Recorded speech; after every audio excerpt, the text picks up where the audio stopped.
Hello and welcome to episode 3 of Grummy's Kitchen. This episode will cover the making of laksa. So over to Chef. Right here I'm using fresh mackerel, fresh frozen mackerel, and I'm boiling it with, well obviously it's quite large mackerel, so I'm boiling it. You can see how much water it is. It doesn't matter how much water you put in because you'll adjust it after cooking time. Well, right, you cook it until it's cooked for about 10 minutes, and then when it's cooked you take it out, obviously, and keep the water. But take as much fish as you can, and bones if there is, and yeah, like I said, save the water for later. So turn the heat off or turn the heat down very low. Right.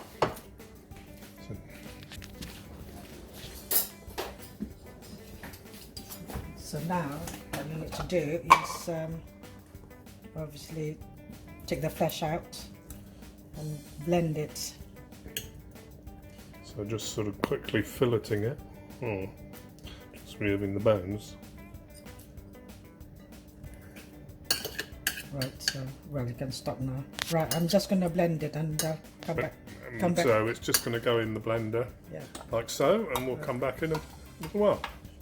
Okay, so the mackerel is now being So here's a blended. the blended mackerel. Just to tell you, if you cannot find fresh fish, you can also use tinned tuna. So here, right. Back over for the So cooker. So what you need to do now is it's so easy and healthy as well. No cooking oil, frying or anything. Just boil. So put all the fish in.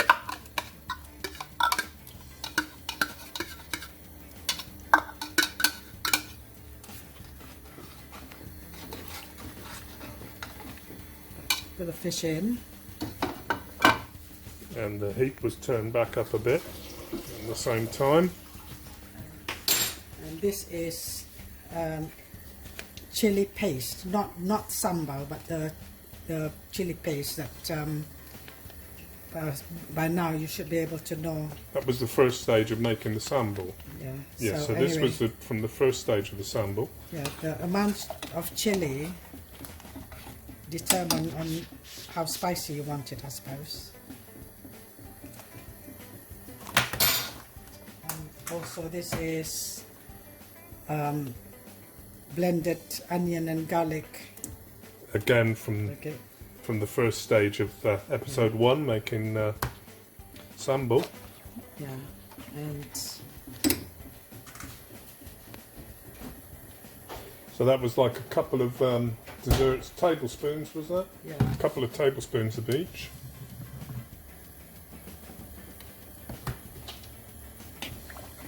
And this tamarind. Hang on, yeah. I'm being lazy today. I'm using. Concentrated tamarind juice. Yeah, I'm just being lazy to squeeze since I've got this. But you could use the tamarind liquids. Yeah, if you haven't got this, obviously use the tamarind and squeeze the water out. Again, the same as the first part of the sambal video. Right. Yeah, what you need is sour taste to it. Right. This is tamarind 1, and this is called tamarind. It's called asam kaping. I don't know what's in English. It's pieces of tamarind that's been dried. It comes in this form. I have seen it in that shop, in that Chinese shop in Lisbon. Oh, right. It's in a, well, you just have to. So can you get it in UK as well? Yeah, you can now get it in England. Yeah. but obviously this is mine stuck from Singapore. Right, so you can get it here or in. So in Lisbon. I remembered they had it in that Chinese shop in. Okay. So you have. This is a little bit milder than the tamarind water, but when you cook it, it needs to be dehydrated, and as it cooks, it becomes more sour. So I would try and put like 2 or 3 pieces first, and if you need some more sourness, then obviously add a little bit more, or failing that you can use the tamarind water. Tamarind water, and season. And That was salt, obviously. and a pinch of sugar. And a pinch of sugar.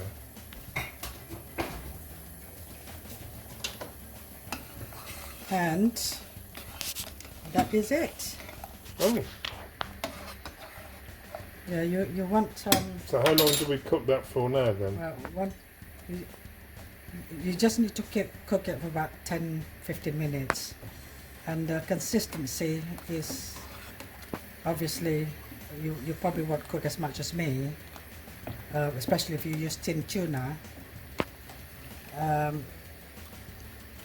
So the water is according to how you like. You know, if you like it very fishy, then obviously use less water. If you like it sort of healthy and less fish, then obviously you make it runnier. It's just the flavour that you want from it, really. So would you taste it? Well, beat me to it. No. Taste it as you go along. Oh, that's quite spicy. Add a bit Right. more salt. And then it was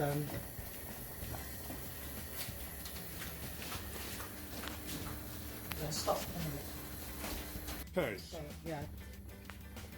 back with it. Well, once this is cooked, How do we know when it's cooked? well, the fish is cooked. All you need to do is just to cook out the chili and the onion. Oh, Well, yes. you should, yeah, because the fish is already cooked, so you don't need to cook for hours. So 10 minutes is more than Oh. enough. 10 minutes or And so. obviously, you keep tasting at this point to check the seasoning and the sourness. Now, at this point, if it's you taste the sourness as you like it, you can take, because this asam kaping will continue to dehydrate it and make it even more sour. So if you get the taste you like, at this point just take it out, or just leave it. Right. So the longer you leave it, the sourer the Yeah, the laksa sour. becomes. Yeah. So anyway, the last bit is this is called daun kasong. I do not know the substitute what you can use. I think this is the flavor of laksa. But I Oh. think you can. Yeah, like I said, What was it called again? daun kasong. It's a Japanese, Thai coriander. No, not coriander. Vietnamese coriander. Vietnamese coriander. Oh, we grew some of that. Yeah, this is what I grew in the garden. Well, in the we grew greenhouse. this last year in the greenhouse. So you So- I can just say, we got the original plant from a local garden centre, so it is readily available. Yeah, you can't get it. No, you can't get it. It's not easy to find. No, we ordered it from the local garden centre and then grew it. So anyway. Well, that's it. Yeah, give it another. Like I said, check the consistency and the sourness. Yeah, and remove the Yeah, no. tamarind yeah, things when it reaches the sourness you want. Yeah. And that's Or it. Yeah, just like I say, it is edible. You can leave it in. So I think I like it a little bit more runnier. Change sides. This is a closer look at this Vietnamese. So I'm adding a Vietnamese. What was it? Vietnamese coriander Oh, Vietnamese coriander. or mint.